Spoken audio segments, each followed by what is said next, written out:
বিসমিল্লাহির রহমানির রহিম। আসসালামু আলাইকুম। আমি হাসিনা খাতুন, প্রভাষক, রাষ্ট্রবিজ্ঞান বিভাগ, ডাক্তার আব্দুল মান্নান মহিলা কলেজ, কটিয়াদি। দ্বাদশ শ্রেণীর ছাত্রীরা যারা অনলাইন ক্লাসে সংযুক্ত আছো তাদের উদ্দেশ্যে বলছি, আজ আমি তোমাদের পৌরনীতি ও সুশাসন দ্বিতীয় পত্রের তৃতীয় অধ্যায়ের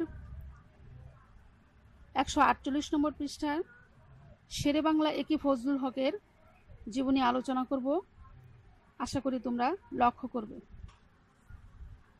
শেরে বাংলা একে ফজলুল হক, যার ডাক নাম হচ্ছে আবুল কাসেম, তিনি 1873 সালে বরিশালের চাখারের সাটুরিয়া গ্রামে এক সম্ভ্রান্ত মুসলিম পরিবারে জন্মগ্রহণ করেন।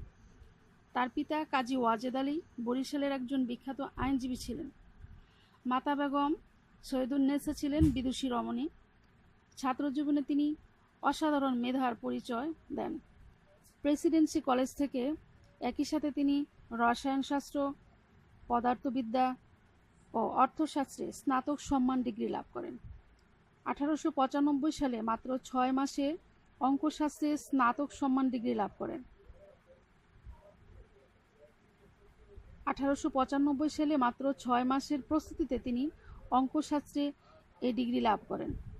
1896 সালে তিনি কৃতিত্বের সাথে আইন পরীক্ষায় উত্তীর্ণ হন।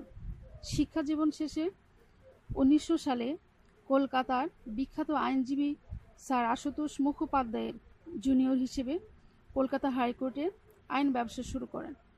এরপর তিনি ডেপুটি ম্যাজিস্ট্রেটের চাকরি গ্রহণ করেন। মাত্র 6 বছর চাকরি করে আবার আইন ব্যবসায় ফিরে আসেন। 1911 সালে তিনি সক্রিয়ভাবে রাজনীতিতে প্রবেশ করেন। 1913 সালে তিনি বাংলা ও ভারতীয় আইন পরিষদের সদস্য নির্বাচিত হন।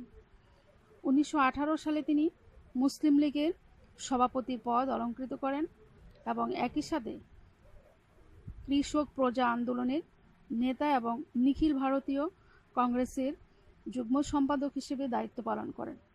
1924 সালে তিনি প্রাদেশিক মন্ত্রিসভার শিক্ষামন্ত্রী হন। 1929 সালে তিনি নিখিল বঙ্গ প্রজা সমিতি গঠন করেন, যা 1936 সালে এসে কৃষক প্রজা পার্টির নাম ধারণ করে। 1935 সালে ভারত শাসন আইন কার্যকরী হলে ভারতের বিভিন্ন স্থানে সাম্প্রদায়িক দাঙ্গা শুরু হয়। তখন তিনি অনুভব করেছিলেন ভারতবর্ষের রাজনৈতিক সমস্যার সমাধান হিন্দু মুসলমানদের ঐক্যে নিহিত নয়। যদিও তিনি 1937 সালের নির্বাচনে মন্ত্রী হয়েছিলেন। 1940 সালে লাহোরে অনুষ্ঠিত মুসলিম লীগের ঐতিহাসিক অধিবেশনে তিনি পাকিস্তান প্রস্তাব পেশ করেন। 1947 সালে পাকিস্তান প্রতিষ্ঠা হলে তার স্বপ্নভঙ্গ হয়। তিনি অনুভব করলেন লাহোর প্রস্তাব অনুযায়ী পাকিস্তান প্রতিষ্ঠিত হয়নি এবং এ অঞ্চলের জনগণের হাতে কোনোদিন ক্ষমতা আসবে না।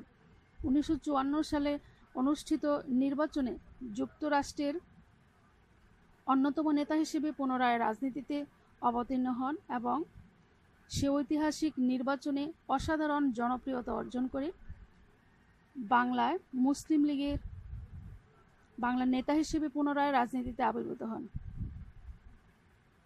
মুসলিম লীগের প্রথম কবর রচনা করেন। নির্বাচনের পর তিনি বাংলার মুখ্যমন্ত্রী পদে অধিষ্ঠিত হন, কিন্তু পাকিস্তানি শাসক গোষ্ঠীর চক্রান্তের কারণে জনগণের রায়কে নস্যাৎ করে এবং তিনি ক্ষমতাচ্যুত হন।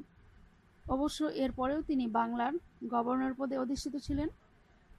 1962 সালের 27 এপ্রিল এই অসাধারণ রাজনৈতিক নেতা ইন্তেকাল করেন এবং তার কর্মময় জীবনের পরিসমাপ্তি ঘটে। তোমরা পরিণীতি ও সুশাসন দ্বিতীয় পত্রের অধ্যয়নের সময় প্রতিটি সাল এবং তারিখগুলো অবশ্যই মুখস্থ করবে। তোমাদের এমসিকিউর জন্য অবশ্যই কাজে লাগবে। আজকে এই পর্যন্তই। তোমরা সবাই ভালো থাকো, সুস্থ থাকো। আল্লাহ হাফেজ।